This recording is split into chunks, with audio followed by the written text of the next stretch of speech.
Olá pessoal, hoje nós estamos aqui para dar sequência no segundo Marcas da Turma. Nossa colega de classe, Kari Maier, vai contar um pouquinho da sua história. Eu vou contar hoje um pouquinho da minha marca da vida. Bom, a minha mãe ela teve um filho quando ela era solteira e no caso ele tem 8 anos de diferença de mim.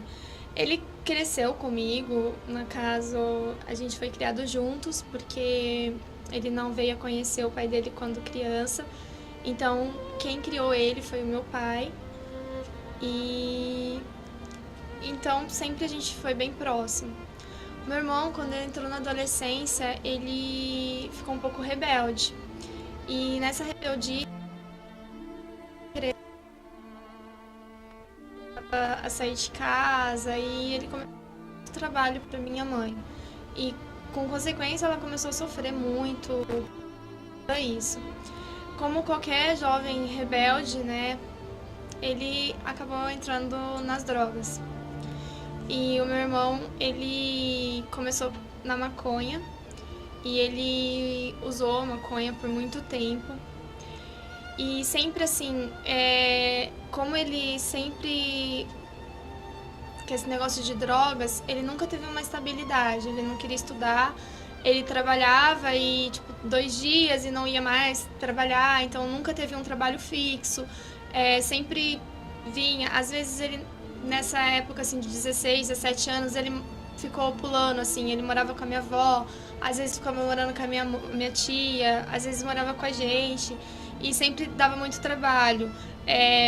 Algumas coisas de casa, teve um tempo que começou a sumir, nada assim, coisas muito valiosas, porque até na minha casa nunca teve objetos assim que valessem tanto para serem roubados, mas em questão de dinheiro, algumas coisas assim mais básicas, consequentemente sumia, principalmente roupas dele, assim, às vezes minha mãe comprava tênis de marca, camisetas, e essas coisas às vezes, assim, do nada sumia e a gente tinha ideia de que seria isso, mas a minha mãe ela nunca soube como trabalhar isso, ela nunca soube.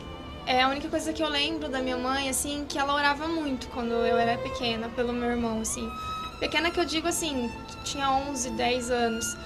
E ela sempre orou muito, porque, assim, ela não tinha uma voz, assim, um pulso. E até pela essa falta da presença do pai, da presença masculina na vida do meu irmão, talvez ele ache que ele não devia esse respeito. O meu irmão, quando ele não usava drogas, quando ele tava sem o uso das drogas, ele me batia. E por mais que isso é dolorido, sabe? Talvez eu sofri muito na minha infância, mas não é uma imagem assim de que eu lembre dele, tipo, que ele me batia, seja algo assim que eu fale, nossa, ele me batia e realmente. Não, ele me bateu várias vezes, mas sempre por causa disso, pela falta da droga. Quando ele não estava sob o uso da droga, ele era muito carinhoso, ele sempre gostava de me levar pra escola, e sempre quando terminava a aula, saía lá fora, as diversas vezes ele estava me esperando para levar para casa. Então, nessa questão, ele sempre foi bem companheiro, ele queria saber com quem eu tava, se tinha, na minha adolescência, assim, se tinha algum menino, tipo, olhando pra mim, ou paquerando, ele sempre queria aquela imagem de irmão protetor. E a gente tinha 8 anos de diferença, né? Bom, teve uma fase daí que o meu irmão, ele começou a sair da maconha e ele começou a usar crack. E assim, o crack, ele é uma droga que ela vicia. E a partir do primeiro momento, assim, que ele usou o crack, então, consequentemente, ele não parou mais. E ele começou a emagrecer muito. Trabalho, assim, essas coisas de não ir pra casa, muitas vezes.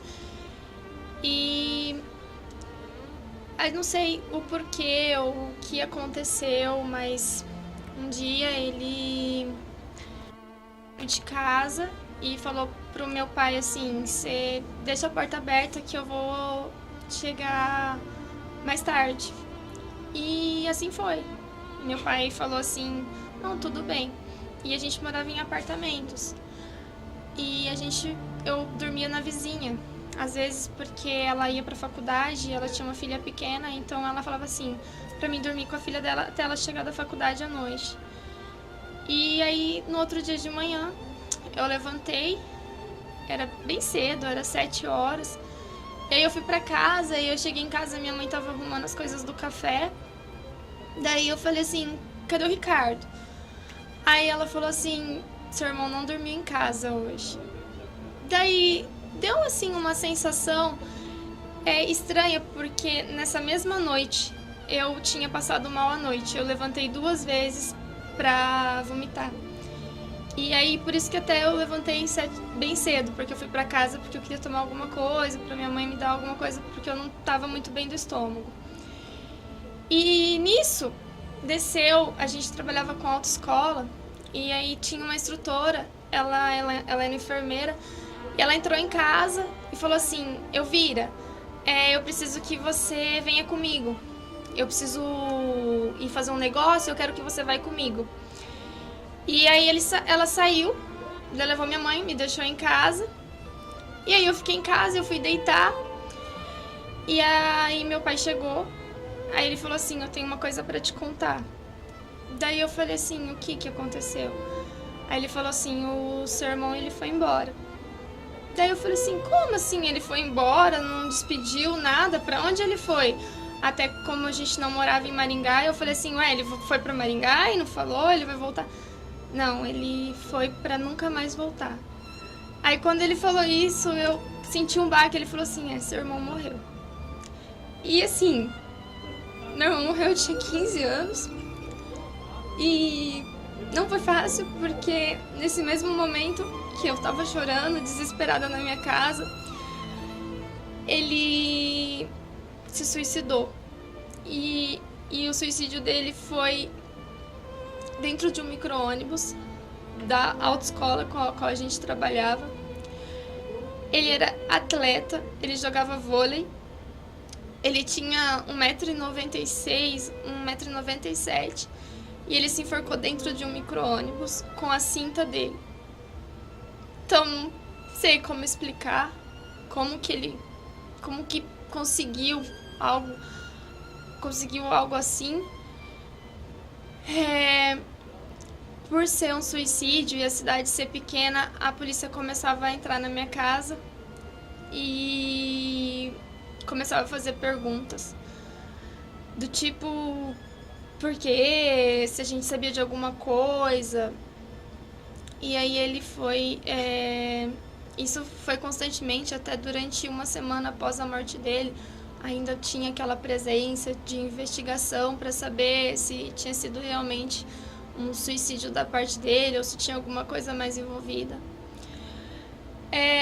Quando eu recebi a notícia, logo em seguida, uma amiga nossa falou assim: Karen, a sua mãe tá pedindo a sua presença. Eles tinham levado a minha mãe pro hospital para dar a notícia. Então eu fui.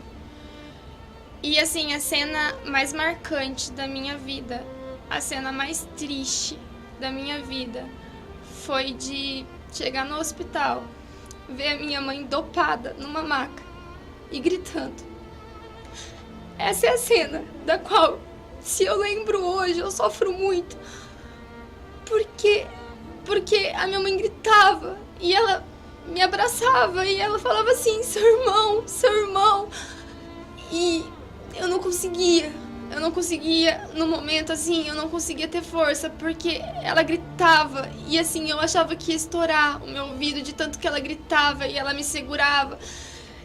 E aí eu não suportava e a minha mãe, ela tava toda com medicamento, e o medicamento, por mais que tava deixando ela relaxada, tava assim, ela não tava a minha mãe, ela tava diferente, ela tava, sei lá, era algo diferente. E aí nesse momento assim, eu não suportei, e aí eu tirei ela, assim, consegui, assim, soltar.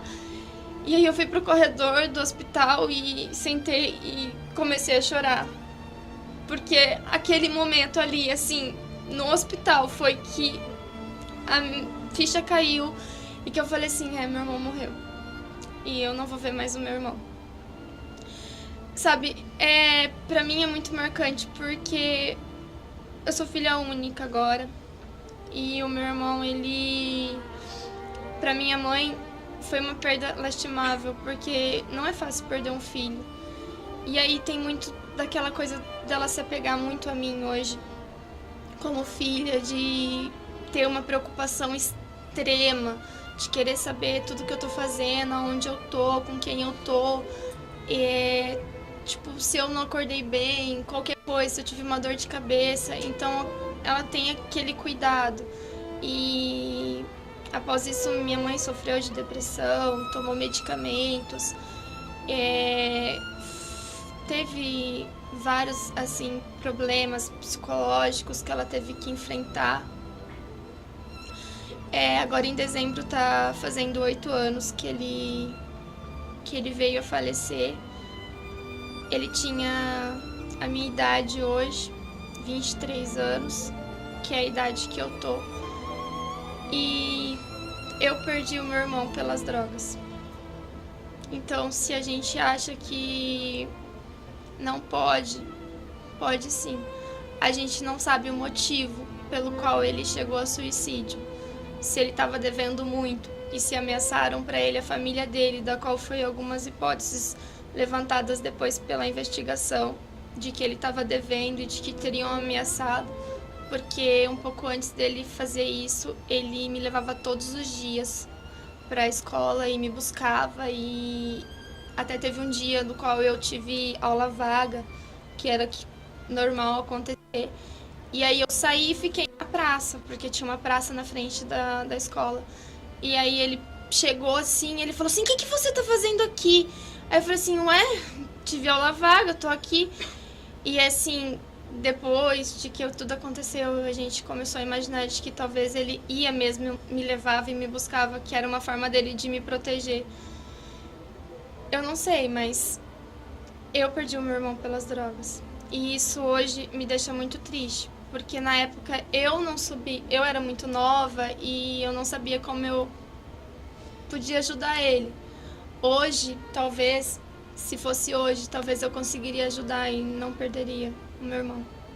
Pra mim é marcante, porque é algo assim, mais da minha vida que eu vou levar pra sempre, é a perca dele, que com certeza eu queria que ele estivesse hoje aqui, que ele estivesse me vendo, que ele estivesse comigo hoje. Essa é a minha marca. Karen, agradeço sua participação. Ok.